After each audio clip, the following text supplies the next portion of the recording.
Welcome back to Grand Slam Sports. My name is Jace Hodge alongside Charles Foster and Jackson Strasburger over at the desk.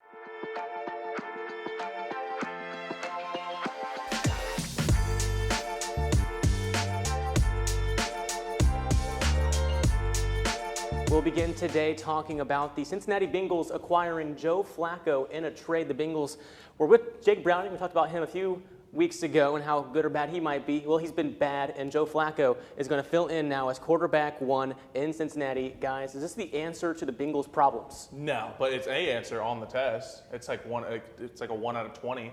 I mean, I love it when I'm right, but with Jake Browning not being the answer, but I feel like that was kind of a layup. Joe Flacco's not necessarily the answer either, but at times he has come in and he has made some mediocre teams look a lot better than they are. So Joe Flacco could be an answer that could maybe just keep them afloat long enough until Joe Burrow comes back. I don't hate it. He's better than Browning. He's better than the other options they had. I think it was a fine trade. Yeah, I think they needed another quarterback. They needed somebody. Joe Flacco was available, not starting. It's somebody. It's better than Browning. I think he'll do fine. I think he'll give him a chance to maybe make a push for a wild card once Burrow comes back. But right now, it's just taping a hole and praying. And my thing is, I think this benefits Ja'Marr Chase and T. Higgins significantly because Jake Browning, well, he couldn't throw a football for about anything. Joe Flacco, at least he has that deep ball ability. He's just going to throw it up there. Well, he's going to throw 40 passes a game, and he's going to attempt to find Ja'Marr Chase and T. Higgins when they're available. So those two guys, I think, will benefit massively from this trade. Yeah, and as we look at the Browns, keeping them in the news, they also made another trade, trading Greg Newsome for Tyson Campbell to the Jags. I ask you, what are your initial thoughts on that trade? I like Greg Newsome. I think he can fit in anywhere in a Jags defense that definitely needs just a little bit more. And I feel like that Greg Newsome pick is what they need. I was kind of surprised by it because I thought Newsome was a little bit better than Tyson Campbell. I mean, I like Campbell a lot. Going over to Cleveland, I just was a little bit surprised by Cleveland moving on from Newsome, who was kind of a mainstay in that defensive team. Yeah, and what I said was I feel like Greg Newsome has the potential to be better, but I think Tyson Campbell right now is better, especially being under contract for multiple years left. But, I mean, you take the look at it, I feel like there is a universe to where they get both. I feel like Tyson Campbell wasn't needed for that trade. I feel like there was a universe where they could get Greg Newsome without having to give up their best cornerback. Especially with Greg Newsome being on his contract year, that's kind of where I'm at, where this could really backfire for the Jags, but it could also be a phenomenal move. I know time will tell, of course. And I mean, I like seeing the Jags making moves to try to get better because the Jaguars team is 4-1 on the season, and they are trying to win a weak AFC South that's kind of competitive between them and the Colts right now. And to me, making moves now is a good idea because you have Trevor Lawrence who's playing better football. You have Travis Hunter now who's playing with offense and defensive football really well, honestly. Yeah, absolutely, and I think this team is going to be a very interesting watch for sure.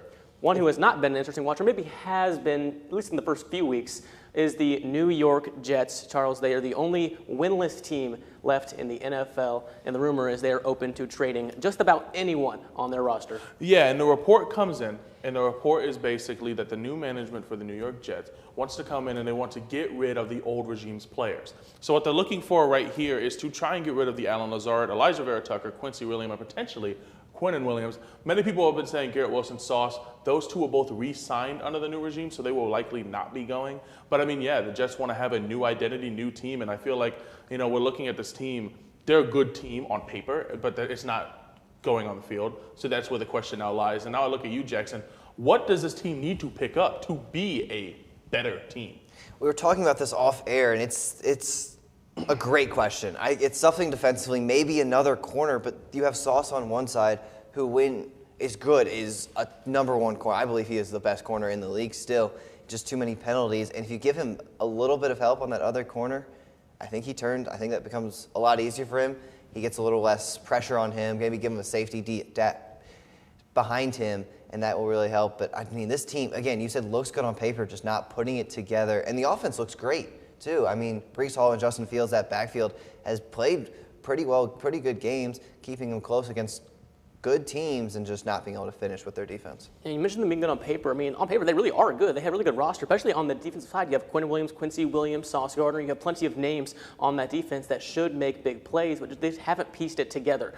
Like Jackson said, the offense, to me, does look good. Fields has not been overall the entire problem of this New York Jets team. I just think they need to reset do just kind of a rebuild around Fields and get him some more weapons outside of Garrett Wilson. Agreed, and I think that, Justin Fields, no turnovers, but we look at the defense, no takeaways. And that's kind of been the thing. It's just been one team goes down, scores, the other team goes down and scores, but the Jets do it less. And that's kind of been the way that this team has really played this year.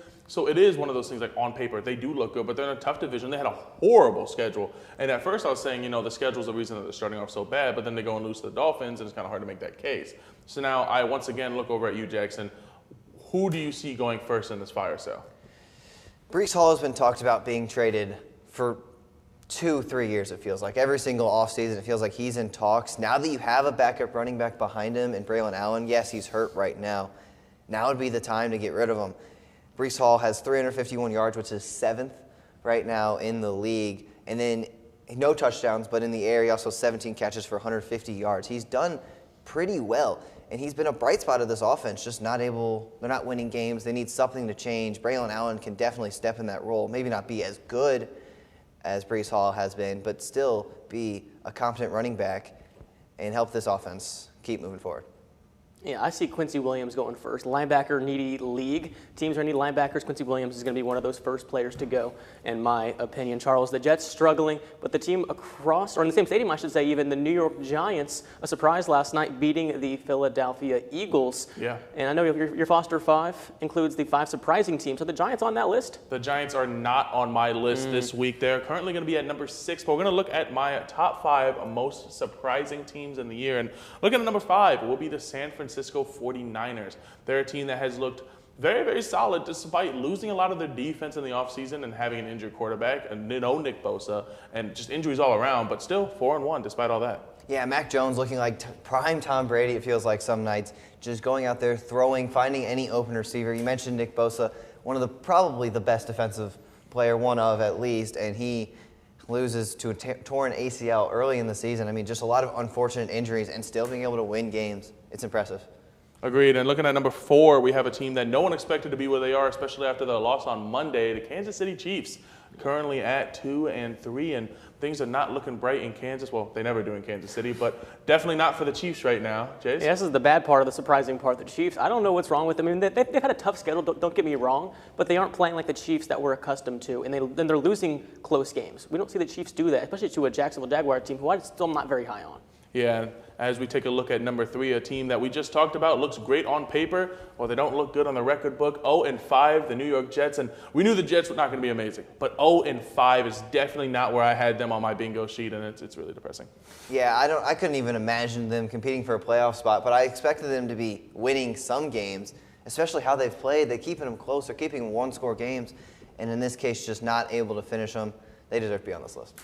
And then number 2 and 1, both AFC South teams. Number 2, the Jacksonville Jaguars, a team that has shocked the world by being 4-1, and especially a team that has shocked the world by beating the Chiefs this Monday. And I ask you, the Jags hater over here, what are you feeling about the Jags this year? I mean, they're better. I don't think they're 4-1 good. They're going to compete for a wild card spot, yes, because they have Brian Thomas Jr.'s. They have Travis Etienne stepping back in the role that he was a few years ago. They have now Travis Hunter playing receiver and defensive back. I just don't see the Jaguars being a contender. Trevor Lawrence is still too inconsistent for me, but that defense, that defense is probably one of the best in the league right now. They have the most takeaways in the NFL so far, and Tevin Lloyd, that entire defense is just playing phenomenally right now. And number 1, the Colts. I mean, yeah, sure. Daniel Jones is out there. He's playing great football. Nobody expected this at all. Yeah, that's cool for them. Go Colts. How about the Colts? 4-1 also. And Charles, I mean, I know what you're going to say. They haven't played a tough schedule so far, but they beat the Broncos. Why are you turning your back to me? Please don't turn your back to me. But they're playing really good football. Daniel Jones is having that resurgence in the career like Darnold did last year in Minnesota, and Jonathan Taylor is playing like the best running back in the entire National Football League. The team has looked phenomenal. Yeah, I mean, looking at the Colts, I mean, I hate it because I was wrong. I've not been wrong a lot this year. I've actually had a phenomenal year when it comes to my takes, but the Colts were a team that I had no faith in, and they have looked really good. So I will give them some credit. Congratulations, the Colts are good. Rare. It's a rare moment. But the WNBA, the MLB, both in the finals and the playoffs, we're going to get into both of those in our next segment when we come back. Let's talk the WNBA Finals. Charles, the Mercury are struggling significantly. The Aces lead the series 3-0 and are 1 win away from another WNBA title. Aces so far in control. Is there any hope for the Phoenix Mercury? How about we not talk about the WNBA Finals, because once again, another segment where I am wrong. I thought the Mercury would at least put up a fight. They're getting mollywopped, and it is not looking good for the Mercury right now. They've not looked like themselves. A'ja Wilson has simply dogged on them for the entire series, and now no Sabally due to the concussion in Game 4 tonight. Things are not looking good if you are a Mercury fan, and yikes. I mean, I knew the Aces, they were going to be the favorite to win the series, given that they have the more talent. But the Mercury, they were on that, the hot run. They were beating all the contenders, the Liberty, and then the Lynx in the semifinals. So, I mean, the Mercury looked good coming in, but they just haven't looked the part, at least so far in the finals. Like you said, A'ja Wilson, man, how good is she really? Because she hit the game winner in game number 3. She's averaging about 25 points per game in the finals right now, and 10-plus rebounds per game. And she's being backed up by Jackie Young and the assist maestro, Chelsea Gray. This team is just playing as a whole unit right now. If you take a look at the final shot of the game in Game 3, A'ja Wilson sat there, dribbled it, shot over a married couple at the middle of court, shooting over the entire couple of Alyssa Thomas and DeWanna Bonner. I'm saying it now. I will say it now. If Bam Adebayo and A'ja Wilson get married, Bam better take her last name, because A'ja Wilson has been the best player in the WNBA. If not the history of the sport, and winning another championship right here would just solidify that. Winning another MVP this year, she is just something that we've never seen. And I want to talk the Aces defensively. You look back at Game 1, they were playing man the whole game. They switched to a zone in the fourth quarter. They outscored them by 7 and win that game in Game 1. And they've used that zone a little bit more in Game 2 and 3 as well. And they have completely shut down Alyssa Thomas scoring-wise so far. Yeah, and Alyssa Thomas not exactly going to wow you with her scoring, but she's at least going to put up some buckets, and it's just not been the case as much this series. I mean, we've kind of seen her. She's still hitting a high mark of assists, but we look at Game 2, one of the games where they got kind of whooped on. Alyssa Thomas with 10 points, 6 rebounds, and 5 assists. That's not the Alyssa Thomas that we know. That's not the third-place MVP that we know. And we know she kind of started to do a little bit better in Game 3, 14, 12, and 9. And I think we take a look at that and we look at the stats. When Alyssa plays bad, the team plays bad. This is a team that I would put on paper as a better all-around team in the Mercury, but they have not looked that way. And let's be honest, it's now just a matter of time until the Aces take this one home. And with no Sabally tonight in Game 4, is there a route back for the Phoenix Mercury? I mean, Kalea Copper is going to have to try to handle that scoring that we lose from Sabally, but is there a route back for the Mercury in this finals? No. I mean, no, there's not. You do not come back from down 3-0. That just doesn't happen in any sport, but especially in basketball. I just don't see a world where the Mercury, it's like I said, if they win tonight, they're just really holding off their own deathbed. And I hope I'm wrong. I love history and I love the Mercury, so I'd love to be completely wrong about this one, but I just don't see a world where the Aces are not crowned champions within the next week. The Aces looking to clinch another championship. Speaking of clinch, the Blue Jays clinched their ALDS win over the New York Yankees. We get back into baseball. We re-enter Jackson Strasburger. The Blue Jays, the Yankees. Obviously, you're a Blue Jays fan. I'm a Yankees fan. Blue Jays win the series 3-1. The Yankees lose. It was a great series. It was a great day. It was a fantastic day, and we were very, very happy to watch it. Well, he wasn't happy. I got to sit there and watch this man. This was the Jays pose the entire game. I don't want to talk about it. It was a great one. It was a great day. It was a phenomenal day. The Maple Leafs went out and won. It was just a great day. And I mean, this is to me what we're going to talk about. And I'm going to sit there and I'm going to be serious and I'm going to be an analyst for a second. The Yankees came in there with the home run or bust ideal. And that is why they lost. Because this is a team, and I said it earlier, that the Blue Jays, when you get the ball in play, good things happen. And we saw with the error to Jazz Chisholm, they got the ball in play, Jazz Chisholm couldn't handle it, game over. And that is the way that it goes. You put the ball in play, good things happen, and that's why the Blue Jays are moving on and why they could really realistically be a World Series contender. Yeah, and I'm going to talk about that, putting the ball in play later with a different series. But once you hit the ball, I mean, you force a defense to make a play. And you can't do that when you hit the ball in the air. I mean, that's just not how it works. But, I mean, the Yankees, you can't even say the Yankees played bad entirely this game. They sat in there, they hit decent, they just didn't hit with runners in scoring position. The Blue Jays played so much better, and that's just how it goes. One more time.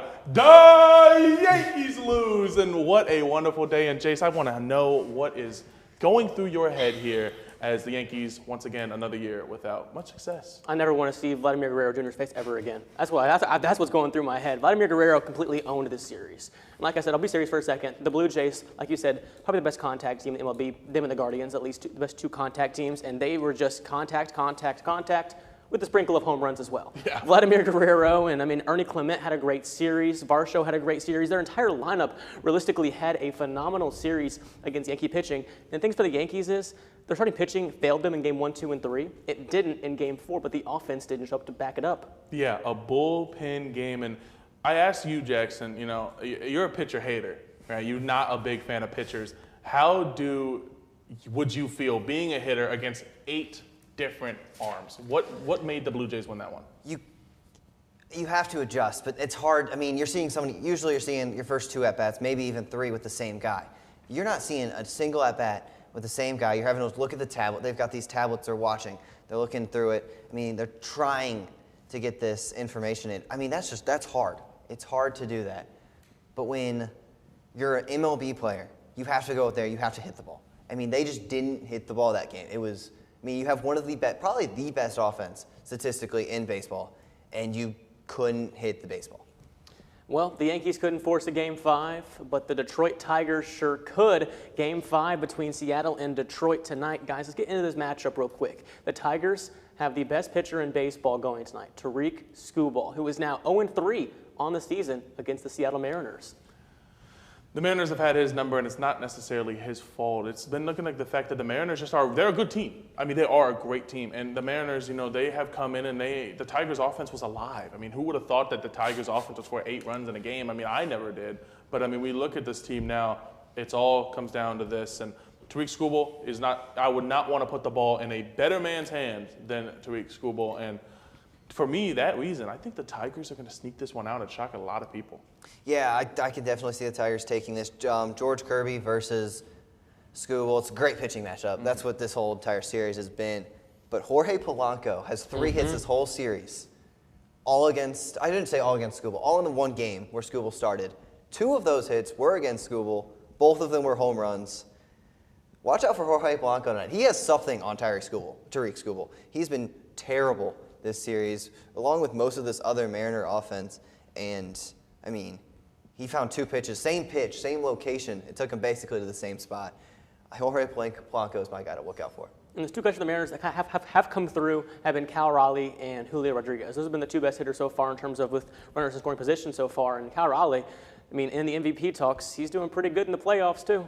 Yeah, and if we take a look at this Mariners team, this is one of the few teams with 5 or 6 All-Stars in their lineup, while also having 3 or 4 All-Star pitchers. This team is so well built for October baseball, and they have the opportunity here to fully come out and take it. I genuinely favorite them over the Blue Jays, and I'm a Blue Jays fan.